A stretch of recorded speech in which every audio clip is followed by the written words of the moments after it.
Oi, leitores e leitoras, eu sou a Isa e hoje eu trouxe o vídeo com os meus livros lidos de junho, que, coincidentemente, ou não, foram os 2 livros do Rick Riordan.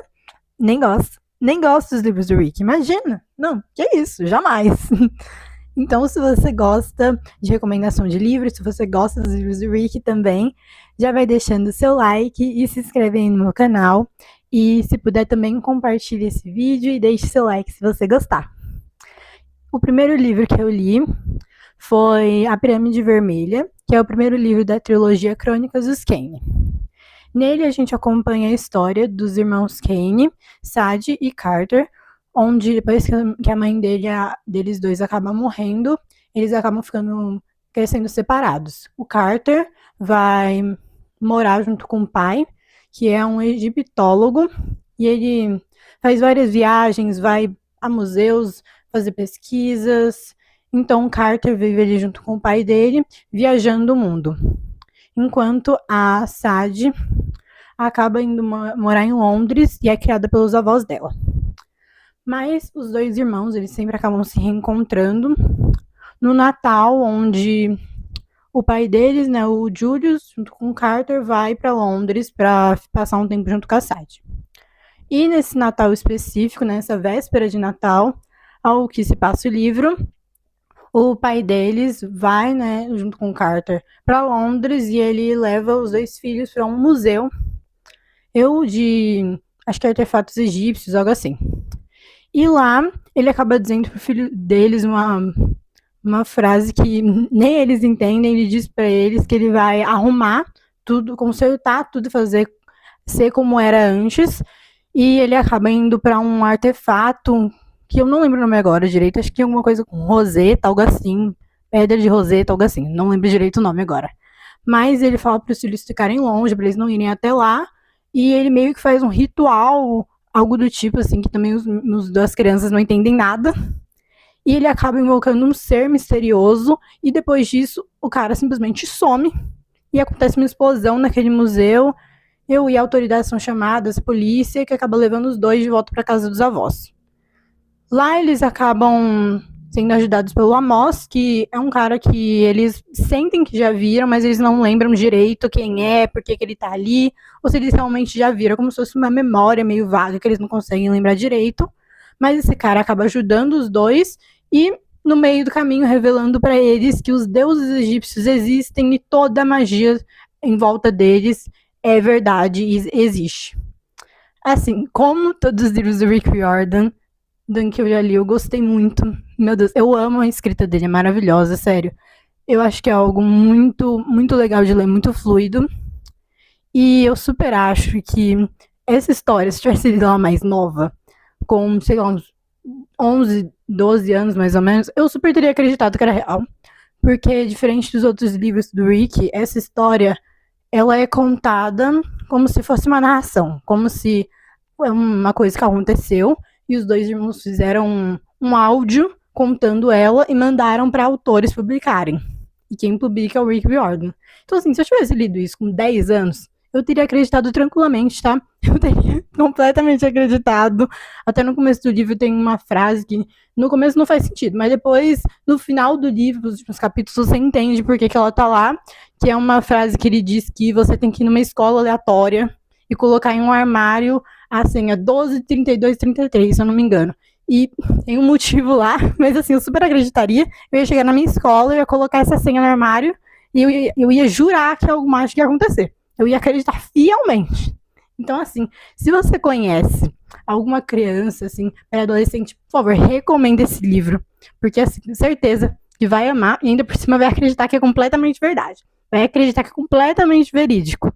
E também, para você que é mais velho, que é adolescente, ler esse livro também, ele é muito legal. Acho que a maioria dos livros do Rick, qualquer idade que você ler, você vai gostar bastante, porque são livros bem divertidos, e são livros de fantasia, jovens, é muito legal. Super recomendo esse livro. Assim, acho que 4 estrelas, provavelmente. Amo os livros do Rick, o jeito que ele escreve.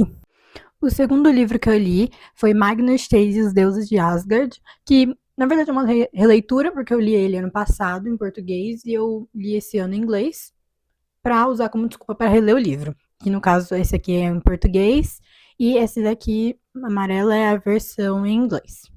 Nesse livro a gente conhece Magnus, que é um garoto que tem tido uma vida muito difícil, porque depois que a mãe dele acabou morrendo em um incêndio, ele tem morado nas ruas. Mas um dia ele decide ir atrás, ir na casa do tio dele, casa não, mansão do tio dele, para pegar umas coisas, para olhar ali, para fuxicar. E ele acaba se deparando com o próprio dono da casa, o Randolph, tio dele, acaba encontrando ele lá dentro.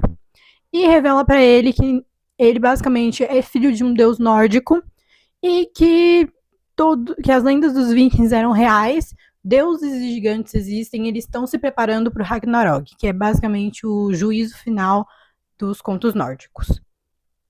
O Randolph diz para ele que tem pessoas vindo tentar matar ele, e ele simplesmente fala que ele tem que encontrar uma arma que está perdida há milhões de anos e que só ele pode fazer isso. Então ele vai atrás do lugar, ele encontra a espada da perdida, só que chega um gigante de fogo que tenta matar ele e, além do mais, ameaça a vida de várias pessoas que estão ao redor. Então Magnus decide dar uma de herói e proteger aquelas pessoas. Só que ele acaba morrendo. E você fala, como assim? Mas o protagonista morre. Ele morre.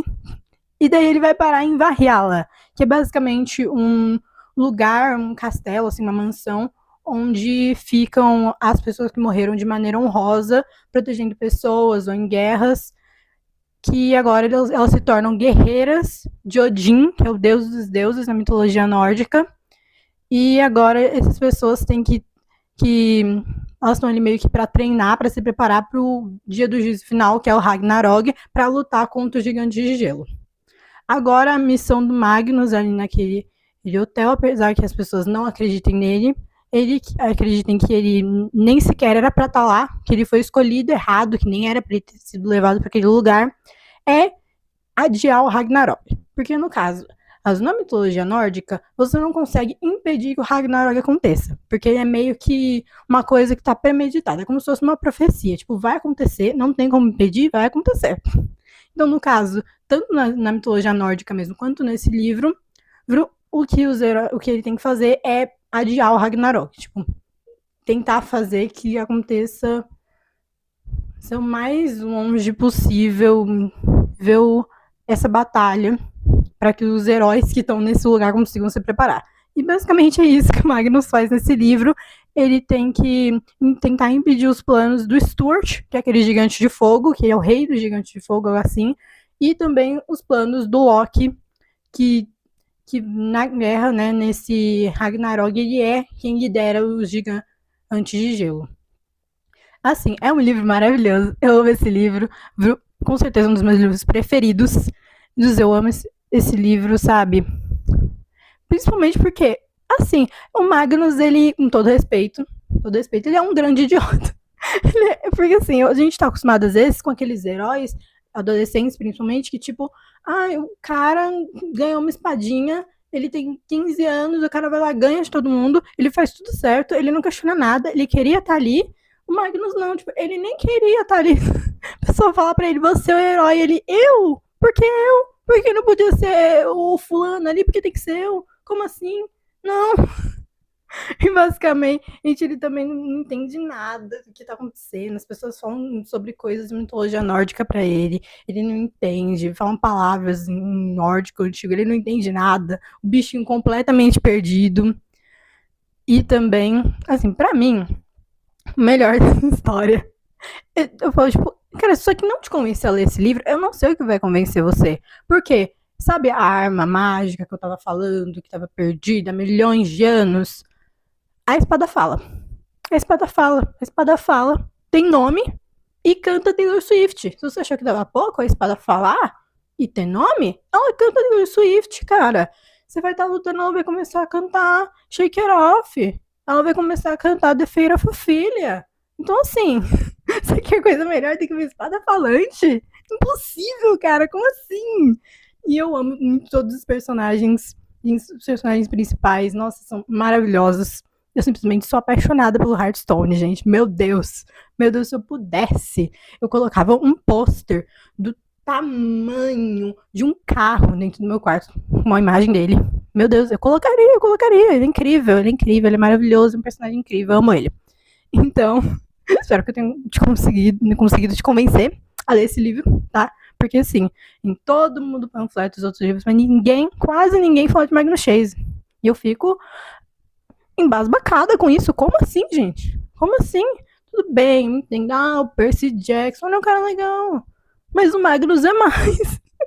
Com todo respeito, tá? Com todo respeito quem gosta muito do Percy, mas, sabe, Magnus, ele tem espacinho no meu coração, sabe? Ele tem um jeitinho maravilhoso.